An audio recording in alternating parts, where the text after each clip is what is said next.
Welcome to the Release Your Blocks podcast. I am your host, Victoria Bond. I am a spiritual empowerment coach. I help teach others to show up to their potency so they can fulfill their mission here on earth. I am so glad you are here.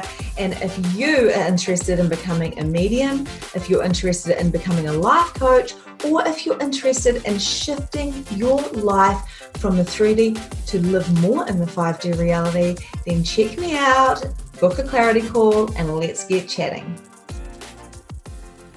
Hey guys, welcome to today's episode of Release Your Blocks with Victoria Bond. I have Sarah Salinas here. Hello, Sarah. How are you? Hi, I'm doing so good. I'm so happy to be here. Like over the moon. Haven't been interviewed on a podcast since 2019.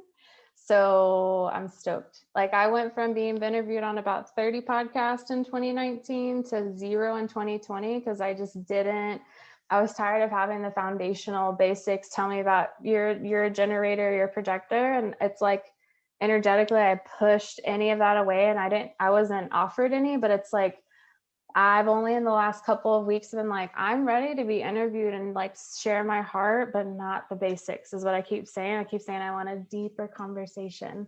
And then you emailed me and here we are. And it's such an honor to have you here. And thank you so much. And for you guys listening, I just want to let you know that Sarah is from HD. It's the HDB. So THEHDBEE. On Instagram, and that is her business, and she is a human design reader, but she goes deeper, which actually aligns with you because you are a projector and that is what we do.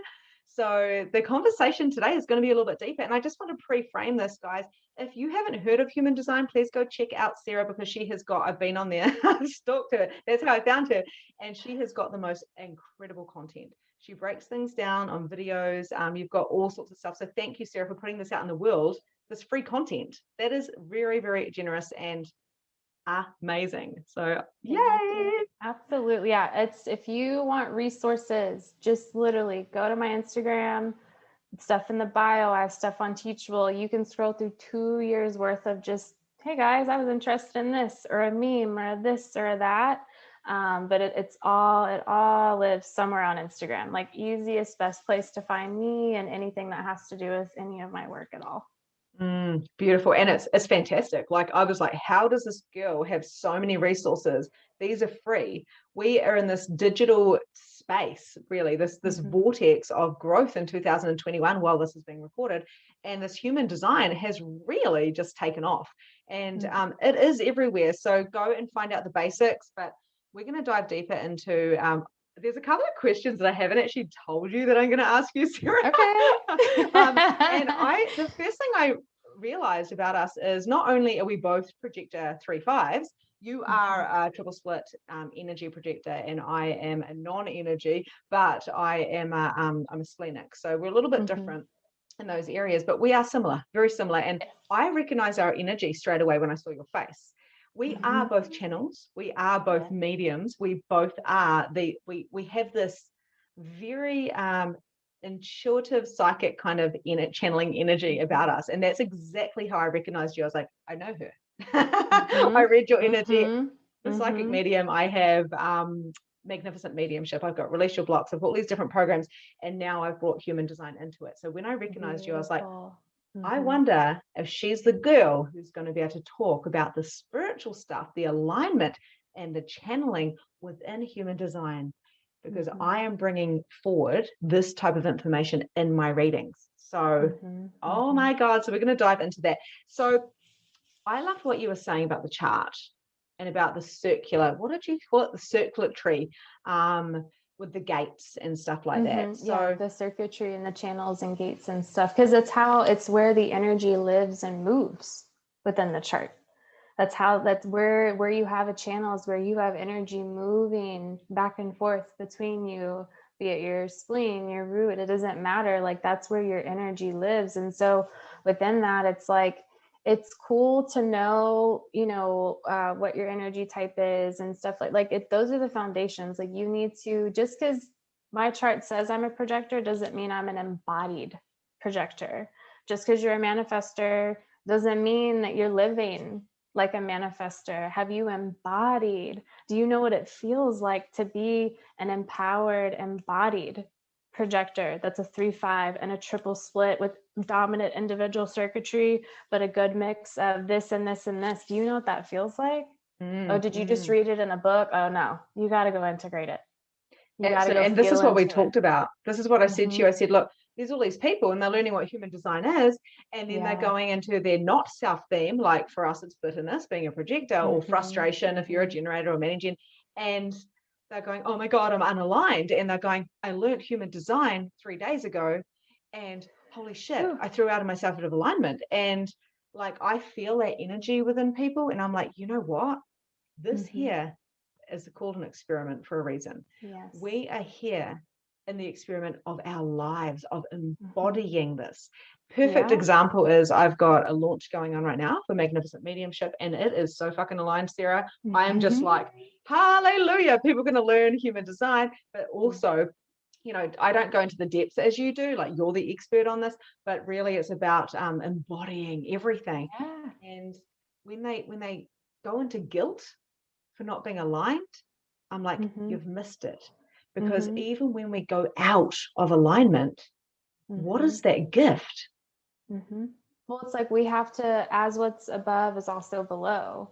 And so it's like, you need to know what it feels like to be bitter. That way, you know what it feels like to be successful. You have to understand what it means. You need to have those check-ins of frustration to check yourself, or who's causing that frustration. Are you in an environment that doesn't support you? Are you around family and you need to desperately get away from family to air out your aura and your energy and conditioning? Because that alone is deconditioning, is removing yourself from relationships and your life and people and places that influences so much. And like, even it's explained in human design that yellow diamond in the middle of the chart is your internal magnet. It attracts everything to you or pushes it away. That very middle. And within that, you know, that's where your magnetism comes from. So if you're in an environment and in a place that doesn't support the frequency that you know you need to be at, you need to change that environment, because the way that your magnet works, it's called the magnetic monopole. The way that it works is it attracts everything to you based off of the current energetic frequency that you're holding, be it intellectually, emotionally, spiritually. You're going to attract all of those things back to you. So an example that I like to give people on this is people that claim anxiety as their own. And they say, and this is how I see it, I'm like, I put my finger up and I'm like, look, you saying my anxiety, my anxiety, my anxiety, my anxiety. And it gets bigger and bigger. And then you wonder why you keep attracting situations that trigger your anxiety. That's the energetic frequency you're projecting out and attracting back. So for example, because I used to be one of those people a couple of years ago. Now surprise, surprise. Right? I'll say, I'm experiencing anxiety today. And it's in my chest. And I'm going to go figure it out and feel into it. What's going on? Versus being like, oh my God, I'm anxious. Oh my God, I have social anxiety. Oh my God, I'm an introvert. Oh my God, this. And it's like, no, those are the stories you're telling yourself. That's not your truth. That's your story. And your story and your truth, they aren't always the same thing. But it's like your story, your truth and your story need to eventually align. And so many times it keeps us from our truth because of the stories that we're telling ourselves. And it's like, you can't keep sitting here saying, I have anxiety, I'm this, I'm this, I'm this, I'm this, and then wondering why, like, the truth feels so far away. You know, it's like, you got to stop those thought loops. You got to catch those feelings in those loops. And sometimes it's like, the way that I see stuff is like, when we think about the elements within just like astrology and life and just nature, when things start, it's an idea. Well, an idea, if you look into tarot or anything like that, that's air. And so many people stay within that very airy, like, well, I don't know what to do in this over here. And you ask someone how they feel, they're like, well, I don't know, because I'm thinking all these things. And it's like, how about we take it from up here and move it down? And when we can move it down and we can be in our heart center about something, that's where truth and passion and fire and emotions, and then it drops down a little bit deeper. and then it drops down a little bit deeper. And then eventually we get to more of that grounded state within things. And then it's like, another thing that I see is we try to make everything physical first. And that's not how life works. Things that are worth having are not physical first. And so within that, it's like when people, because one of my favorite things to just like, I understand people. So relationships are really important to me. Like I'm an Aquarius moon, and it's like, do you want someone on for the physical aspect of things and that's it? Or do you want an intellectual connection? Do you want a spiritual connection? Which connection is the most important to you? And that goes into like changes within life, work, things of that nature. It's like, you can't just automatically be like, I'm just gonna be a human designer tomorrow. Because think about it. Let's say you do that, you're pushing something out into the world before it's ready. So within that, the way I've experienced in my life, when I've done something prematurely, it's like everything around me mirrors back the chaos that I'm feeling on the inside, but it's projected on the outside, versus understanding how important it is to internalize how you feel, to internalize how you think, to internalize how something makes you feel, or the connection and the energy. And then then the physicality of it should just be the next step, not this big thing. It should feel like humble. See, like a humble, like us meeting. It's like, hey, Sarah, what's up? Like we know each other. Like there's no like. In the past, when I was used to be like on Mum's Time to Shine, I was like, oh my gosh, got this interview, got millions of pieces of paper. Hello, I'm so nervous. And now I'm just like, hey, wow, that was a crazy morning in the 3-5 world. So let's go. And you're like, like, and you know, for me, I love what you're saying, because the whole like wonky, when you're trying to push something, it's kind of ego based. You're trying to push it. It's all physical. It's all physical. That's the ego. It's all physical. The money. I want this. Now, every entrepreneur who is bringing money in, and they're functioning and they're aligned to their human design, they're aligned to themselves, they're spiritually guided, all those different things, divine, feminine, masculine. When they are doing that, it just flows to them. Money is not their number one thing. Money is not my number one thing. Me speaking out and showing and connecting with beautiful people like yourself, that there makes me thrive. And one thing I do now when I'm in launches, like I am now, is I lie there in bed and I feel the warm fuzzies, and I bring it all, like you said, I teach people this as well, down. I go head down into your heart. Every time I meditate with people, head down into your heart, now drop it through. And when they do that, it's because we're addicted to fucking thinking in this 3D energy. Think about it. Think about this, because something that if anyone that doesn't know me that's listening to this and you're being introduced to me, in my bio right now, it has like all my human design stuff, but it says bathroom twerker, because I love dancing. I dance, like catch me in my stories doing that. Well, because I pay attention to just all the energy of everything, you can really tell where people carry their energy when music starts. So for example, you have the people where they're bopping their head. That right there tells you they live in their head, because this feels nice. And then you have people, they're like, ooh, let me get my, oh yeah. But then you have people, and it's typically the people where you feel their sacral energy, when all of a sudden they're like looking back in the mirror and like popping their booty. Why? Because they're in their hips, they're in their sacral, there's the movement and the circles. And so it's interesting when I'm around people, it's like, you know, are you bopping your head? It's like, okay, like you kind of live in your head, like, okay. And it's like, even then it's like, you're so in your head that when you're dancing, you're not even in your body. You're literally in your fucking head. You're in your head. And so I've had my friends, you know, because now that I'm out there with my dancing, which has not been something I've been public about at all. It's something it's like, if there's something that brings me the deepest joy, it's dancing. It's like human design and dancing and human design. But it's interesting. I had a manifesting generator, friend of mine, and my manifestor sister. They came in for a girls' weekend, and I asked them, I was like, what's the vibe? What can I do? And they're like, we want to have one of those dance parties we keep seeing on like your Snapchat and Instagram. I'm like, bet, I got you. So I had everything set up, and they're like in their head and their hips. I'm like, no, we need to warm up the hips. We got to activate this, like all these things. And I got them in their body. And my friend that's a manifesting generator, she goes, I feel I feel alive. I haven't felt this is all you have to do to activate this part of yourself. This is, I didn't realize. And she's like, thank you for teaching me this. I'm like, you ever want to wake yourself up, especially let's say with an open sacral, get into your sacral chakra, turn on some music, do the yoga, do the thing that stimulates you in that way. And it's like, you don't just use your sacral for sex. That's easy. That's physical. There's nothing wrong with that. But, you know, it's like, are you having spiritual sex or physical sex? There's a difference. Are you having emotional sex, or like you're just horny and you're just using your partner to get off? You know, and it's like music, and certain music activates the sacral, certain music activates the heart center, certain music activates the third eye. And it's like needing to tap into all parts of yourself within that. But it's just fascinating to see where it's like, where do you move in your body? More often than not, that's where you function beneath the surface. Wow, it's so fascinating. When I was younger, I was a massive drinker, massive.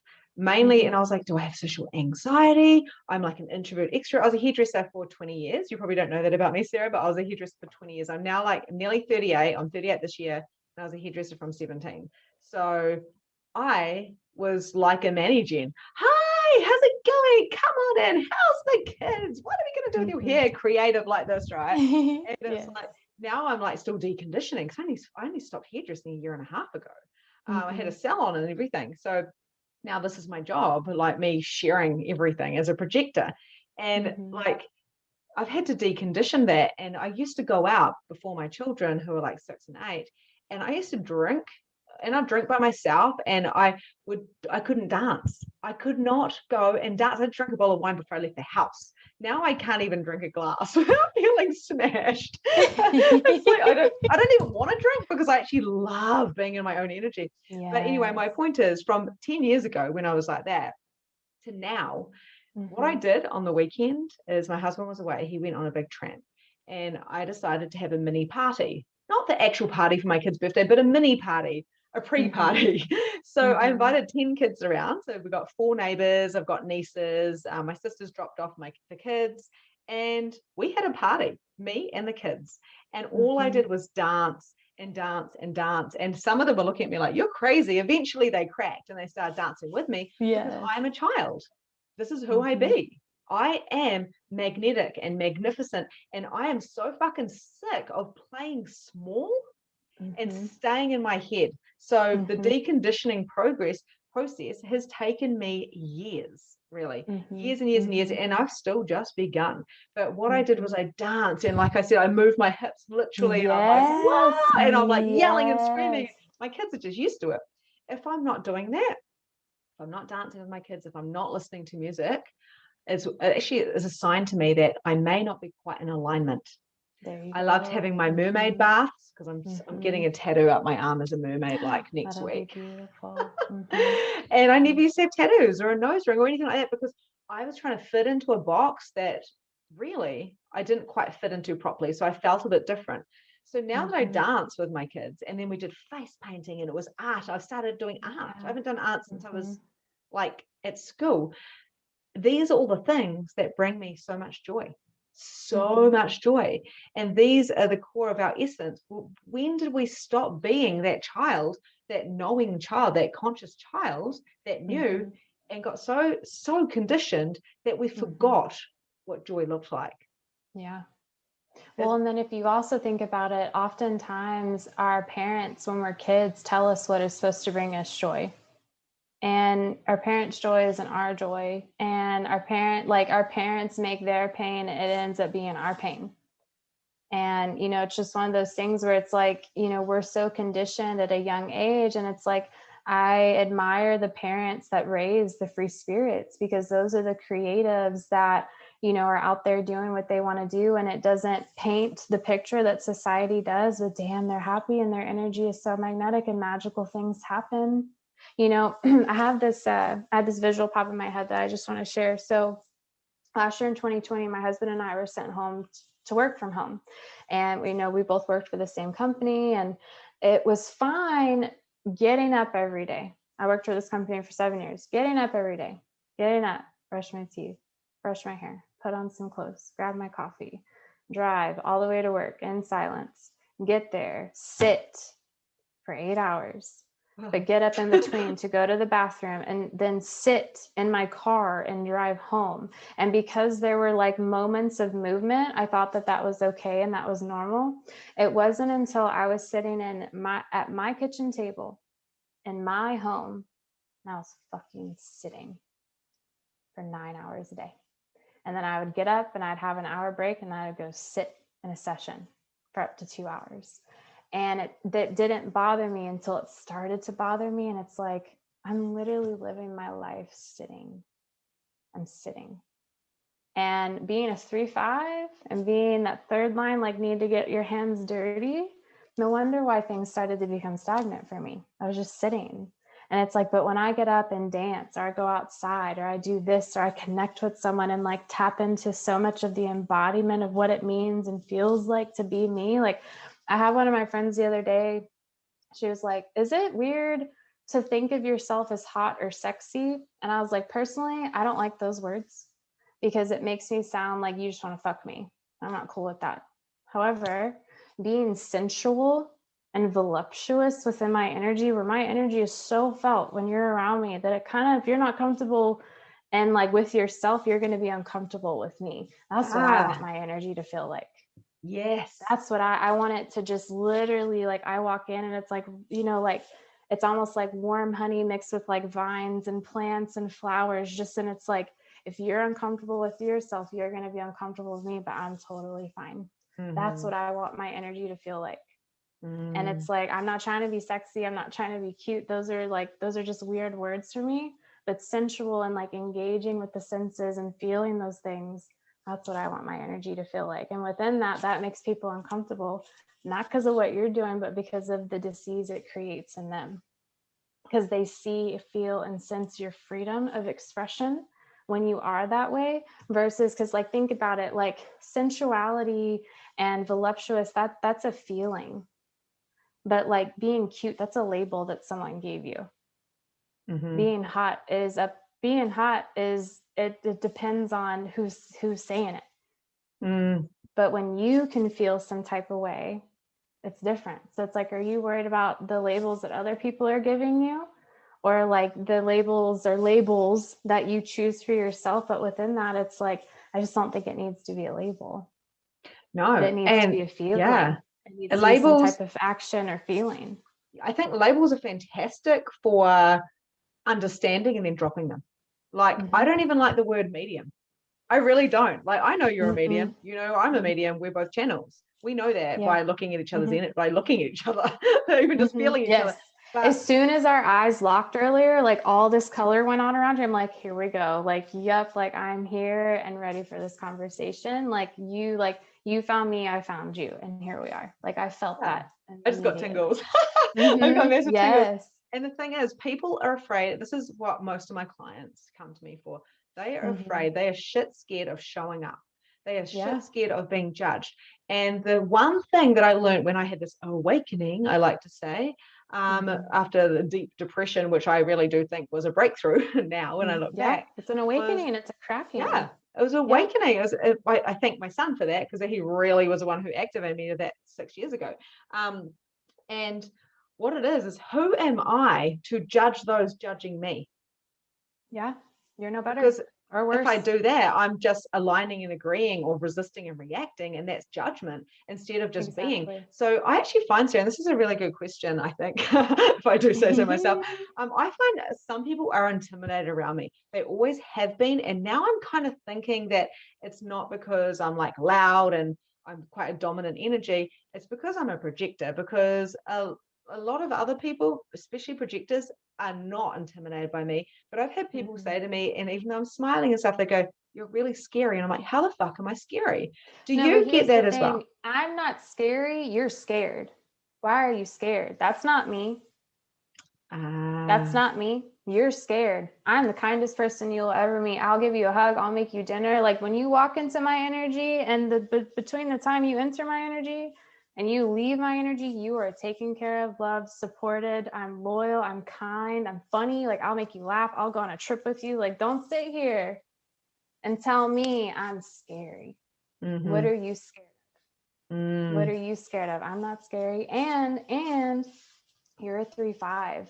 And within the profiles, and I've done the profiles, like Gates have a forever like bread and butter place in my heart, but the profiles, because it shows up so much in our day to day, it's just something that I pay attention to. And our second number in our profile is how the world sees us. So it's our public persona in a lot of ways, and it's a projection field. So Karen Curry Parker, who's someone that I've taken many of her courses, read her books, like very well known within the human design community. She studied under Ra, like back in the day, like she's been in this for 20 years. And, you know, she talks about how your energy type is your character that you're here to play. That's cool. But your profile is the role of the character. So it's literally how you're here to show up in the world.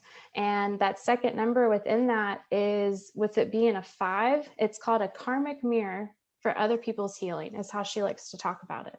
And so within that, if you've ever wondered if you have a 5 in your profile, especially if you're a 3-5, it's the second number, you are here to activate things within people, but it doesn't mean you're responsible for what you activate, because it's not that you're activating it, your energy is, because what other people see in you is actually what they see in themselves. And sometimes they love it and sometimes they don't, but it doesn't mean that you did anything wrong. That's the perfect description of my life. So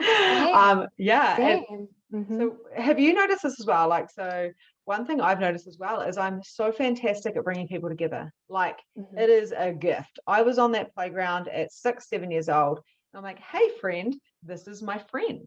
And they become, boom, best friends.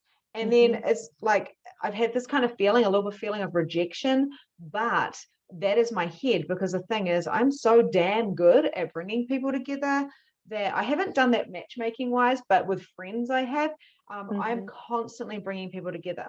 And then they go off and they're like a little couple and they stay best friends forever. I've done it with like, I don't know, like 5 different couples over my life. And people have always come to me since I was like 5 and told me their problems, and like real deep, like abusive problems, children needing help, all that type of stuff. So yeah, do you find that you bring people together as a 3-5 energy? I feel like I bring people together, and then based off of the relationships that I have. So like, I've been with my husband for 13 years. We've been married almost 4, but he's been in my life almost half my life. Like, he's known me more than he hasn't.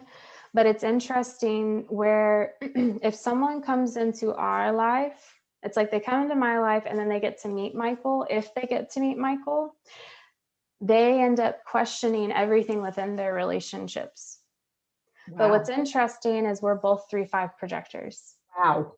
Are you really? So within that, yeah. And so within that, when you don't leave, I've learned you don't leave an interaction with Michael or Michael and I together without going home and being like, oh shit, damn, or like, wow, I need to pay attention to this more, or this or this. But again, that's that 5th line projection of, you only see what you want to see in me.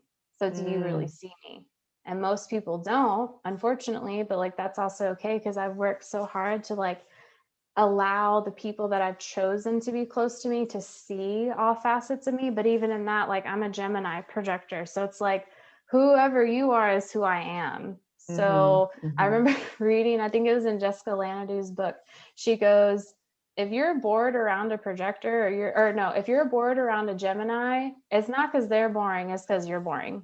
Oh my God, like, Geminis are the best. I'm only as interesting as you are interesting. Wow. I didn't know that about Geminis. My sister's a Gemini, but she's a mani Gen, and she's a 3-5 as well. And she's just go, but she loves it. I've got 2 children that are mani Gens as well. My husband is a generator. My husband is the polar opposite to me in every way. We've been together for 20 years. We've been together since we were 16. I love that. And it is just so fascinating, but we're not like you guys. We're like way different. Well, and here's the thing, like Michael and I, we're both 3-5 triple split projectors. Oh my God. However, when you look at more of the astrological part of our chart, what's funny is where like I'm a balance of all 4 elements, And like within the pie chart, like I have placements all over the chart. All of his stuff sits at the bottom, which means he's very introverted. He could live on an island by himself. Like I like to think of his energy, because he has a lot of Capricorn in his chart, as just a tree. And then like, I have a rainbow above the tree, but like we both need each other. Like I don't need him to be like me, and vice versa. And I don't know when you found me, but on Instagram, but I posted this video a couple of weeks back about this. I've had this just higher interdimensional consciousness of sorts. She's been talking to me lately. And what's interesting is, being a 3/5 as well, threes understand relationships, and they call it bonds made and broken. Threes know what is worth it or not, especially within relationships. And what's interesting is I had this massive down, it was hours, like the amount of notes I have in my phone about this energy that came and spoke to me about human design information. It basically showed me how in life we have life partners, and then we have mirrors. Both are needed, both are important, and they are not the same. So this is, and I'm going to try to explain this visual, because it came to me in a vision, and then she basically brought everyone in my life forward and showed me who they were. Wow. Immediately. And then it's like, I have no questions about every single person in my life and their purpose after this. And so what it showed me is, you're making your way through life, and you have people that come in and they end up being like shoulder to shoulder with you. But when you turn to them, you just see the side of their face. You don't see a face. You just see like, hey, Michael, what's up? Like, hey, Brie, what are you doing? Type of thing. And they walk with you. Now, how you know if someone is a life partner is you are here to create a human ladder energetically together, where it's like, I support you, you support me. I stand on your shoulders, you stand on my shoulders.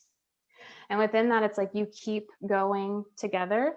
Life partners are also, those relationships to the outside worlds are the ones that don't make sense. They're not meant to make sense. They're meant to just work. But the way that it showed me is, just like opposites attract, and like a magnet only works when there's opposition. So within that, when two come together, two are like one coming together, that energy, those are the relationships that typically get a lot of hate, because to the outside world, it doesn't make sense. But because of either that spiritual connection, that soulmate, that soul fam, whatever, because those life partner relationships, they're different, but they are meant to, like, you're on the journey together, you're here to support. But these are also people you do not have to mentally prepare to be around. Because why? You feel completely safe in their energy. So why do you need to prepare? However, mirrors, so life partners walk with you, shoulder to shoulder, human ladder, build it, grow it, whatever. Then we have mirrors that are off to the sidelines, but for a season, they come in and they're like, hey, buddy, you need to heal. Hey, buddy, you need to empower yourself. Hey, you need to let this go. Hey, you need to do this. And they're right there in our face, and they're lined up all throughout our path. And some of them come in and they stay, but it's like, it's not that they stay in like the active physical state, but when you think about them, you immediately start, it's like you start analyzing them from a place, but you're doing it from a place of checking in with yourself, not them. But mirrors are also the people that we're the most physically attracted to, more often than not. Because a mirror, when we look at someone and you're looking at a reflection, there's an attraction. So within that, we get it twisted and we make mirrors life partners, and then we wonder why relationships aren't working, and we're not supported, and we're not happy, and we're not thriving, and we're not growing. It's because, so instead of it like two opposites coming together and the magnets coming together, people are calling tension attraction, and tension is a repulsion. And then because we're human and we like to control everything, we pull it closer, and you're like, no, this is mine. And then we wonder why we're basically in a relationship with a certain part of ourself, be it a wound, inner child, the daddy issues, the mother wound, whatever. And we attract all these people, and we attract them to heal. So I'll give an example. 3 years ago, I had someone come into my life that mirrored back to me I needed to heal from the sexual trauma that I had gone through earlier in my life. And she came in really fast. like really fast, hot and heavy type of thing. And the whole few months that her and I talked, she just kept talking about like, oh, this thing over here. And I just da da da da da. And it was bringing it all up in me. And it all came up and out. And I, spoke out about it. And I reached out to my lifelong counselor and like family and just all these things. And it's like, this is like pre-human design days, like type of thing. Like I had no tools in my tool belt, but I was starting to hear stuff. And I just had this like internal knowing and hearing of your lessons learned, like this chapter is over. And something told me like it was almost like it warned me that she was going to fall away, but to trust it. So I was sitting with it. I'm like, I've healed from this. And I was just like, I'm curious what's going to happen. She ghosted me almost immediately. But here's the thing, she served her purpose. But then there are people that come in, for example, I've had someone else where she was a mirror of how bold I am. But instead of me seeing that in my early 20s as like, work on your boldness, I let her bully me. And so that was the whole thing. And like, I've learned the lesson with that, but it's like, I was attracted to her because her boldness was something that lived within me. And because of that challenging as fuck relationship, my boldness has come out, but that doesn't mean that she was meant to stay, but she's a check-in. Then I had someone a couple, like maybe 2 years ago, where her mantra for life was, I don't need anybody. I don't need friends. I don't need friends. Now, outwardly, you would never catch that coming out of my mouth. Energetically on the inside, to protect myself and the wounds and the trauma and everything that I've endured from female friendships. Hell yeah. I don't need you. I don't like you. Like this sort of like very like sassy, but she was the outward expression of that. And as soon as I realized what she was mirroring back to me, before I even knew what a mirror was, I was like, that part of me needs to heal. As soon as I brought it into a meditation and said goodbye to it, guess what? She fell away. But she's a mirror. And so it's like identical to my life. And you've just explained it though. It's so good. And we have our life partners, but don't get it twisted. Yeah. And you know what? Like my husband is totally my life partner, because it made no sense being with him. I broke up with him when I was 23. I broke up with him and I said, I'm not marrying you. We had the whole wedding planned. And I was like, what the fuck? We're so different. No, I ran away. I run away sometimes, Sarah. I just want to run away. And that's when I'm in not self-defense. Want to run away too? Sometimes you have to run to be like, damn, this was dumb. I'm going to turn back around. Well, that's also part of being a 3-5. And I forget what part of it, and I'm pretty sure, no, it's the 3. There's no way it's the 5.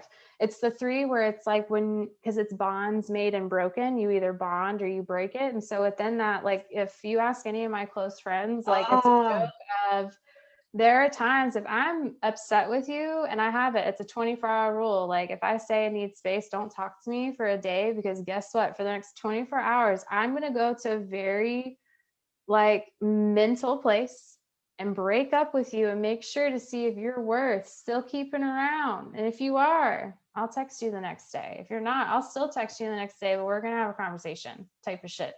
But it's like 3s know what are worth it or not. Beautiful. That's fantastic. You're helping me so much. I feel like you're mirroring my life, and you're getting me. I feel like I've been so misunderstood forever. And it's just really interesting because my husband and I, we didn't talk for 2 years because I don't do wishy-washy gray shit. I do on, off. We're either on or we're off. There's no break or bond. Perfect. Yeah, exactly. That's what I'm like. So people do drop out of my life. And this mirror thing that you've been showing me, I've actually just gone through a whole lot of healing with people that I've let go of, and they were like, why are you letting go of me? And I was like, because you can't see me. I didn't say that to them, but I let go of them, and I've just sent a whole lot of love to them, say thank you for the lesson, because season, reason, or lifetime. My husband and I did not talk for 2 years after I broke up with him until it was my 25th birthday. So he messaged me and said, hey Victoria, happy birthday. And we didn't talk for 2 years. And I went, oh, thanks so much. I'm just about to go skydiving. And I was like, why did I reply to him? Because I don't usually typically reply to people on my birthday because I want to have me time. Yeah. And I was like, what the fuck is this? We started talking for 5 months later, for 5 months, got back together, and basically got married, had children, and it's been 10 years. Like we're so happy. And it's just like, it's crazy. And he was that ladder, and I did everything in my power so we wouldn't get back together. Everything I possibly could, because I didn't want him in my life, because I loved him so much, and he's the only person who can really truly see me and receive me. But he is the opposite to me. The opposite. But he gets you. Like the people that get you, those are the relationships. And people are like, tell me about your friend Whitney. I'm like, I don't really know how to approach this with you, because our connection, it's not something that I can write on a piece of paper. It's something I feel, see, witness. It's a vibe. It's a whole thing. And those are things that you can't explain. If you can explain your relationship with someone, guess what, honey? That's a mirror. That's not a life partner. You shouldn't be able to explain. It doesn't make sense why the life partners are my life partners, but it works. It clicks. There's a vibe. There's a comfort. I can be myself. I can relax. Like my body feels safe around them. You don't have to perform. You can just be you. Be. Yeah. So it's kind of like the cycle, and you break it or you bond forever. And that's that soul sister thing, right? That's why I'm like, hey, Sarah, I know you want to chat. And you're like, sure. Haven't done a podcast for like 2 years, but okay, great. Yeah. It is. See you next week. And it's that easy, because it's meant to be. It is meant to be. So I love this. And it makes so much sense. I'm not going to lie, I spent 3 days crying last week. And rather than going into, oh my God, is this depression and anxiety again? It was more like, oh, finally, I can release this trauma for when I was a child. There you go. Finally, this rejection, because, the long and the short of it is, I've had a very close friend. I've been talking to her every day for 2 years. She is a generator. I introduced her to human design and access consciousness and all these different things. She's a medium. She's fantastic. And I felt like I really, really needed her for spiritual support, for support of my groups. I gave her all my programs. I love her so much. She's a Capricorn, so I love Capricorns. I'm a Virgo. So I was like, I need to keep her around. She's my lifelong friend. We're going to bond. But the thing is, I was unkind by giving her all of that stuff and having an expectation of her to be there for me. It was a pressure. It was unkind. And when it became very clear to me that she needs to have a breakthrough on her own, and my body was starting to do crazy things, she basically dropped out of all my stuff. We're still very good friends, but it had to change. It had to shift. And it wasn't about that situation. It was so much deeper. When we go through things, it's so much deeper. It's that beautiful reflection, like you say. And I was reflecting to her and vice versa. So it was a deep sadness of, are those girls going to leave me on the playground again? Are my clients going to leave me? Is my husband not going to fight for me? And it was this, I'm one of 5 children, like I'm the eldest. 10. You're one of 10. Holy moly. You just trumped me, girlfriend. Yes, my mom, she had 10 kids. She's a reflector too, which is really cool. So where are you in that bunch? I'm third. So literally, let's see. My oldest brother, he's an MG. I have a sister that's a generator. Then I'm a projector. And then it goes manifestor, projector, MG, generator, MG, generator.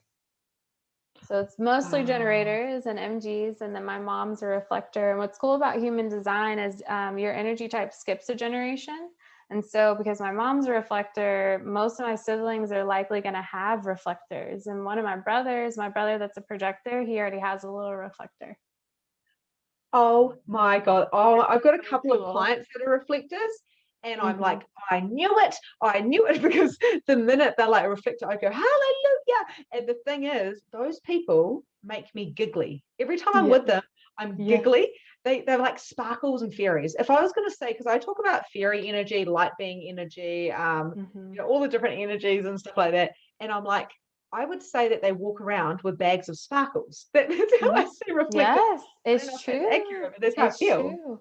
Yes, they're lunar beings. They illuminate, they sparkle, they're transparent, like effervescent, like it's like when I ran my mom's chart, I'm like, and yep, she's a reflector, and her whole life made sense to me. Her whole life, like whole life made sense to me. And I'm like, yeah, mama, you're a reflector. Like, go outside. Like, please be outside as often as, like, you're a reflector listening to this. The more time you can spend out in nature, I guarantee you'll have more peace. Like, go outside. If you're not a reflector, go outside. Doesn't matter. Like, think about it. We are nature. Nature is us. So we need water and sunshine just as much as the plants. Wow, that's so amazing. And I feel like we need to do this releasing. Like I say, the 3 days that I cried, I still showed up to calls, to podcasts. Sure. I still showed up to everything. But think about it. You're transitioning from one world with her in that way to a new world that doesn't. And so within that, there's like that humanness of like, ooh, oh, ooh, ow, ooh, ow, ooh, okay, transition, trust. But like, I guarantee you, and I wouldn't be surprised if things are already shifting, but when we know that we need to release an attachment to someone, doesn't mean the person entirely, sometimes, but that attachment, when we can do that, like same thing, like it's again, like mirror journeys. This past week has been it's been one of the things that I've handled with the most ease and grace in my life. And like needing to let go of an attachment to someone that's a mirror to me in a lot of ways. And it's like, I've healed from all of that stuff. And within that, like it's everything in me knows that bond needs to be broken, that the bond that was made, it can be no more. And what's interesting and trusting that and creating and moving space, because our relationships are what help us get where we're going in life, or staying or stagnant or complacent, excuses, justifications, you name it. Me trusting that it was time to move and moving that out and like handling it and addressing it in a matter of maybe 72 hours. One of my best friends was finally able to like be able to see each other because she's had some stuff going on. I went up to one of my favorite shops, and like I live in Little Elm, but it's in like McKinney, which is like 30 minutes outside from my home. And I walked in there, and like someone that is a life partner to me, like her energy pulled me there. And I told her, I was like, why am I here? And she goes, well, I want you to start coming and helping me do some stuff up here, and this over here, and this over here, and this over here, and this over here, and all this stuff, and like all of these things. And then I have another friend that lives out of town. We've been talking more, and like all of these beautiful things, that the attachment to this person that could not come into this new world that I'm creating. But it's like how instant things can happen when we know that we need to let go of something. But here's the thing, I needed to go through what I thought this relationship was and sitting with how this relationship made me feel. And what's interesting, and I wouldn't be surprised because you are 3/5 and there is a lot of just embodiment. So we have stuff that's in our head. So it's like, for me, the way I see energy, I can tell when someone's up here, like in their head and like circling and looping. But then, you know how there are certain situations where it's like you feel that ache in your chest, the ache of someone that you love that's no longer earth side, they've passed, and there's that like ache of like you want to reconnect. But even in that, it's like, go and do something and channel their energy and reconnect with them. That ache is there for reconnection. Like, think about it, there's a reason why the people that we're the most comfortable with, we want to hug them. There's that reconnection, that like coming together. But then there are people that maybe y'all were drawn together, but then it's like, for me, the way that I feel it when someone is no more, they need to be no more, is there's a complete repulsion from my stomach that's like, and it's not this bratty, bitter, bitchy, like, I don't like you. No, it's just very like, It's a gut. It's like a gut. I talk about light and heavy. So I talk about light, is it light and expansive? And like, this was the first relationship I've ever had where I know she's still my best friend.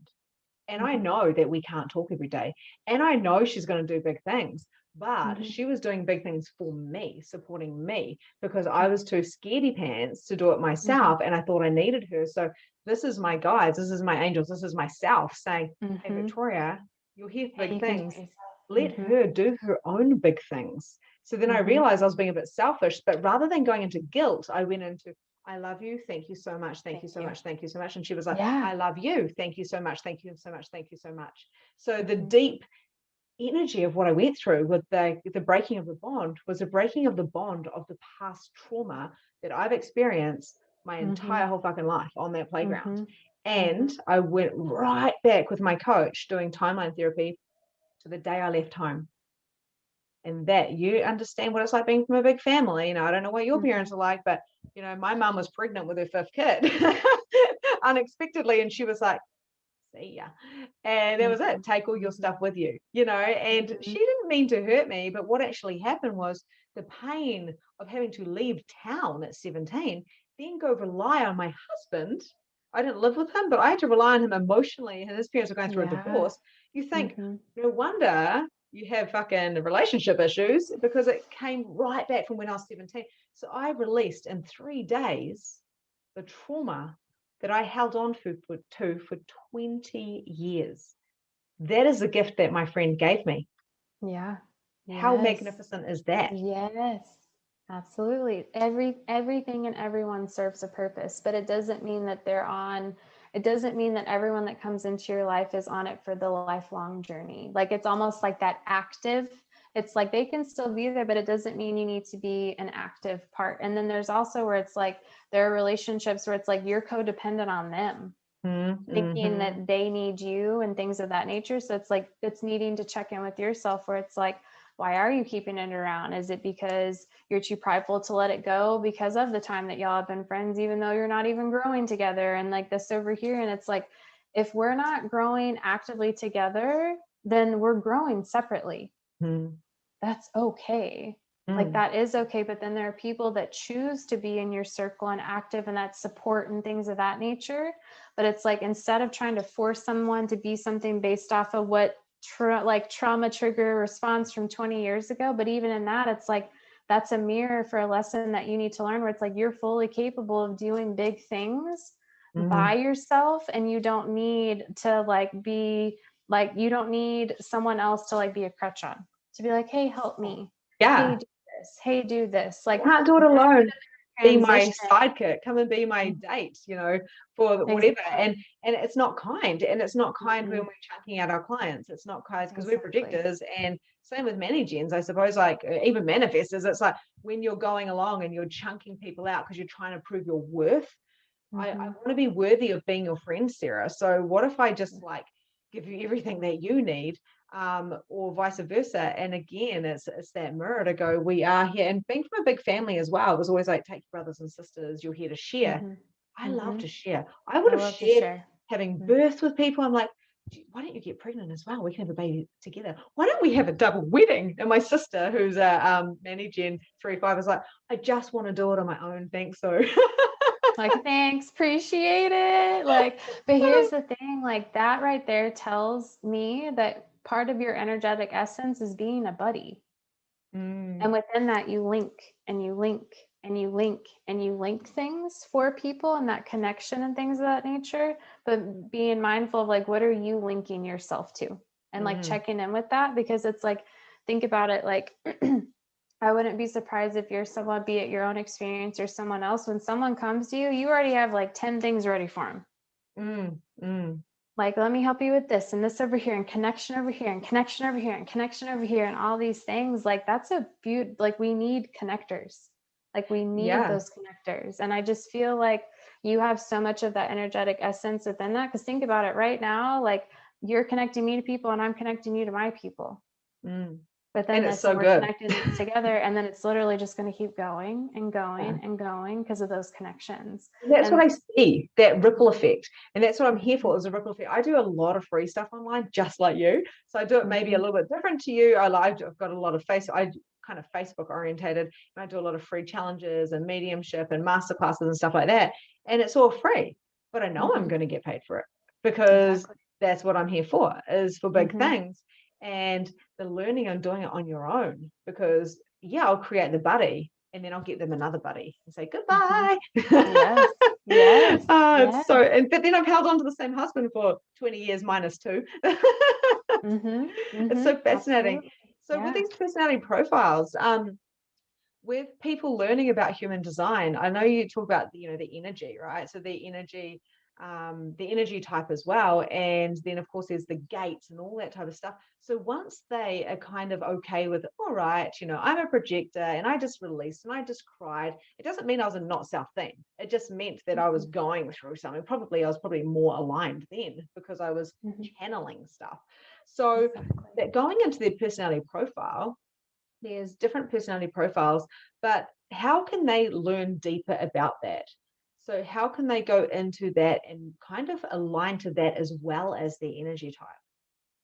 So the way that I see this, if the profiles are how we're here to show up as who we are, so it's like our energy type is like, okay, I'm here to connect with other people, but I'm here to connect with other people based off of what I've gone through and I've experienced and teach them from my own personal experiences. That's how I'm here to be a projector. And so within that, it's looking at, I like to think of the profiles as your first number is kind of south node qualities. It has no correlation. It's just my own personal opinion theory on it. It's more of a south node. You're good at it. Like this is something that comes natural to you because you were born into the world, like being curious about it and good at it. And, it's easy for me to start something. It's easy for me to get hands-on with something. It's easy for me to like do something, not like it, and then do something different. Like me being in action, I could benefit from sitting from time to time type of thing. However, we need to move to our second number, which is more of those north node qualities in the sense of like, that's where growth, expansion. So it's like, I need to be willing to have the humanness, journey of the three, the up and down. Like if your life doesn't look up and down like a heartbeat monitor as a three, like you're not doing it right. You're not supposed to stay up here and you're not supposed to stay down here. You're here to ebb and flow with the energy, but then based off of what you integrate within your energy and the highs and the lows and the up and the down and the this and the that, you take that into the five and you go and teach people your ways. Like you teach people your ways, but your second number is typically going to be the last thing that you want to do because it shows up for you unconsciously. It's your innate nature, but you can push it back. And so within that, it's like the way I like to see this in relationships, if you want to know the heart of someone, look at their first number. You want to look at the public persona of someone and how you see them from the outside, it's their second number. And so within that, it's important. Let's use us as an example. As a third line, we need to make people aware of the humanness in us, not the finished product of something, not when everything is perfect. No, it's like, hey, look at what I'm experiencing. Look at what I'm going through. That alone is being a teacher of your ways, being willing to share those things and being mindful that the experiences that you have, and when you go to share them, it's meant to activate something in somebody. It's meant to activate something within somebody, but it doesn't mean that you're responsible for what it activates in them. And so it's like, you're here to like be who you are. And if you don't make it clear who you are as a five, all you attract is assumptions. So make it clear. Make it clear. Hey, no. This is my truth. This is what I believe. This is what I'm about. And it's based off of this and this and this and this and this over here. So let's say, for example, we will use a 2-4. 2-4s are super common. We're going to do 2-4 and we'll do 1-3 because like 1-3s, 2-4s, and 3-5s are like the profiles where it's like when I typically run a chart, like it's one of those, like they're very common. So let's use a 2-4. 2-4s, they're naturally gifted at, they're just the thing that they're gifted at. It's something that it just comes so naturally to them to the point where they may not even necessarily see how gifted they're at it until someone calls it out of them, but they like a lot of time and space. So that's easy for them. They're gifted. They like space, magical. They have this thing that they're good at and gifted and they see. And it comes with just like, it's an innate wisdom, knowledge, and understanding. Like they don't know how they know what they know. They just kind of know. However, what they need to move into this lifetime is a community and being with other people. And that's typically the last thing a 2-4 wants to do. I think my husband's a 2-4. I'm seeing numbers, but I'm pretty sure he is. And he's very, very highly intelligent, but he's very much an individual. Like he doesn't really go out into the community.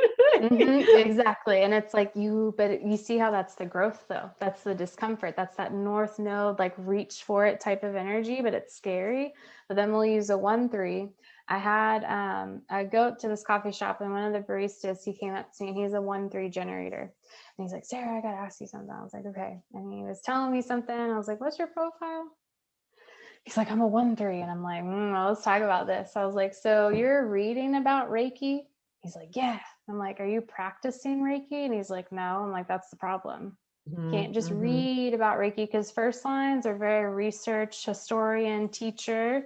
And it's like they're very in the head and literally need to move things down into the body and try it. Like you can't just sit there and read about Reiki and YouTube it. You gotta get your hand and like get in there and do it. But that's the last thing a 1-3 wants to do. So it's the exact thing that you need to do. So if you want to know where you can grow and like sit in like a lot of deconditioning, look at your second number. Like we start everything with the first number. We start everything, like you gotta try it. You and I, we gotta try it. So within that, it's like honor your true nature, like honor that part of yourself, but like you can become complacent and stagnant if you don't move to the second number. So within that, what is the discomfort that the second number brings up in you? Go work at it. Go work with it. Put yourself out there. Like magical things happen when we move to the second number, not when we stay in the first one. Because if anything, our first number is more of that preparation in certain ways. And then it's like, then we push it out. But so many people don't push things out. They stay. Yeah, because they're scared. And the second number is the thing that truly, okay, so for instance, with my mediumship, is the easiest thing I've ever done is channel. Like, oh my God, it's just so easy. I know it's easy for you as well. And it's so easy. It's the scariest thing I ever did. And it took me years and years and years.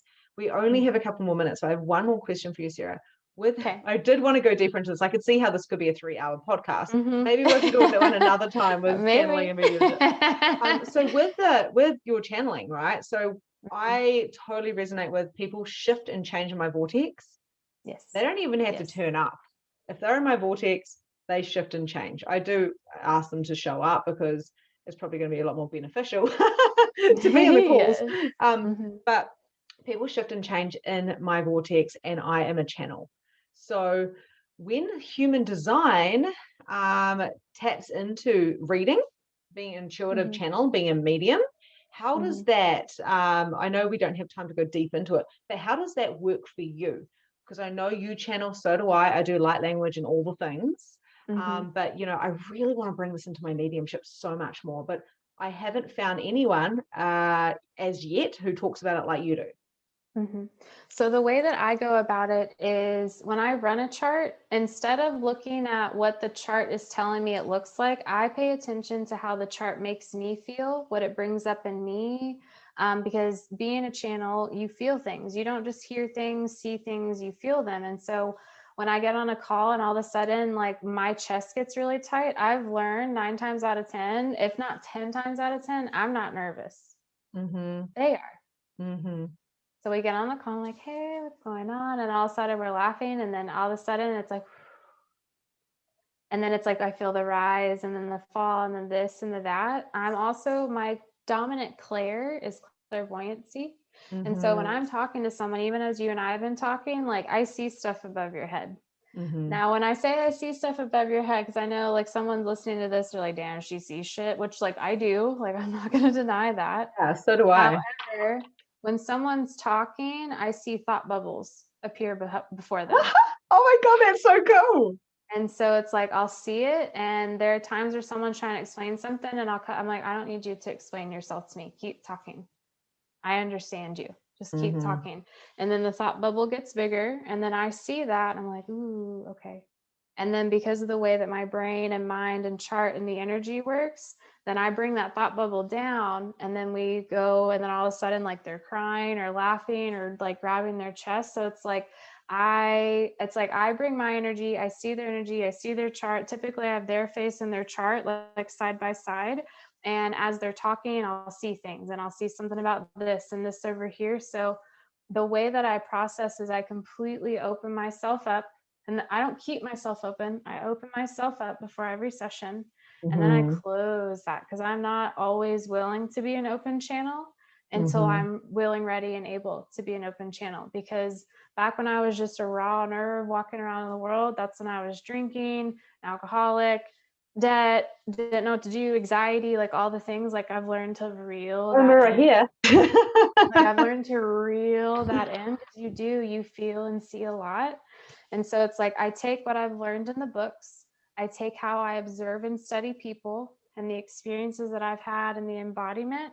And then I'm almost 2.5 years into doing human design, but I've been interviewed about 30 times on different podcasts. I've done classes. I'm upwards of over 1,000 readings in the last 2.5 years.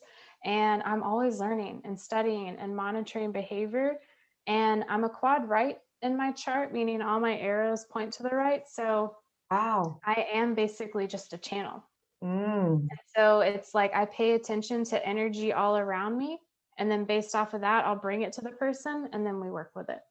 So when they're going to the right, that's more masculine, right? Is that more masculine? When it goes to the right, it's more yin. And when it goes to the left, it's more yang. I've got one left. So my bottom red one is left. Mm-hmm. The rest of them are going to the right. So I know I'm a specific manifestor. So you're more of, if it points to the right, you're more of the receptive, recessive, like open type of channel. And then there are certain parts, just because of the way that the arrows work, like your mind could be very single focused, or your perspective and how you see it, just depends on how your mind and your brain work. But it's when someone starts asking me questions, or I've learned to ask questions to get them to ask questions, and it's like everything comes to the front and then it's like it just comes out. Mm-hmm, and I'll see things, like I see everything as energy. So I'm visual. I'm very visual, and I've learned to translate, because I'm a 5, the visuals and energy and the feelings that I see, and it's developed into what it's developed into the last 2 years. Like, I'm not just a human design reader, like I am an intuitive. Mm-hmm. And because I understand human nature, because I'm meant to understand relationships, human design, like I was out on a walk the other day and I just kind of had this like voice in my head that's just been kind of chatting with me the last couple of weeks. And I heard, you do not teach the human design system, you speak the human design language. And that's true. So you. That is like, I've only watched one of your videos because I only found you recently. And I'm like, so, I've got 2 kids and a business and all the things. Yes. So I'm like, oh my God, I can't wait to dive into her Instagram, guys. And I highly recommend that you do that, because you're very generous, like I said, with this information. And I'm literally so excited. But you speak it. And it's not, we're here to be it. We're not here to learn and then have to go read a chart like this. And that's why I'm so excited about learning more human design and bringing it into my intuitive readings, because I don't see Sarah as such. I see energy. My hands have been turned on this whole time because you're a natural healer. You're an intuitive. And I wish we had more time, because I would love to talk about the mediumship and the channeling, because I love how you do this. It is just absolutely magnificent. Thank you for being you in the world. Thank you so much. What a compliment. Like, I felt that in my heart. Thank you. I really appreciate that, because I just want to be me. And by being me, I help you be you. And then we get to be ourselves together. Like, something that I'm told often, which, like, I'm totally down to do another interview and we could talk about what I've been marinating on. But something that I've been told by people is like, when I'm around you, I feel grounded. When I'm around you, I feel safe. When I'm around you, I feel comfortable. I'm like, damn, but I'm a double air fire sign. Like, that is not earthy at all. Hey, I'm Earth. I'm just straight up Earth. So I'm just like, but there's something about that. Well, I've been within just information and channeling and how I understand human design. Like, that's just more of a tease of like, we'll need to do another one. And like, people are just going to have to stay tuned, because like, I've found in my chart, based off of like the elements and how they tie in, why people feel me as more earthy. And yeah, we got to go deeper. Got to go deeper. Like part 2, like to be continued. We're ready to dive deep as and yeah. So check out the show notes, guys. But Sarah, I love you. We're going to need to jump out of each other's auras now. Yes. I always guys, I got to go. And I like jump out of the aura because I just want to hang, sending so much love to you. Thank you for your time. I am sure, and I trust, and I know that everybody just got something probably different, everyone would have got something a bit different. And I know for me, it has given me a lot of clarity as a projector 3-5. So thank you so much. Sending you so much love, and looking forward to talking to you real soon. Yes, me too. Thank you. Thank you, Sarah. So much love. Bye. Bye.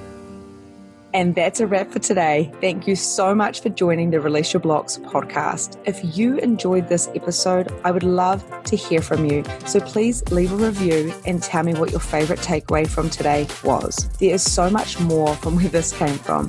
You can also find me at Holistic Energy Shifting on Facebook, where you can find more content, more coaching, and more guidance. Have a grand and glorious day, and I'll see you next time.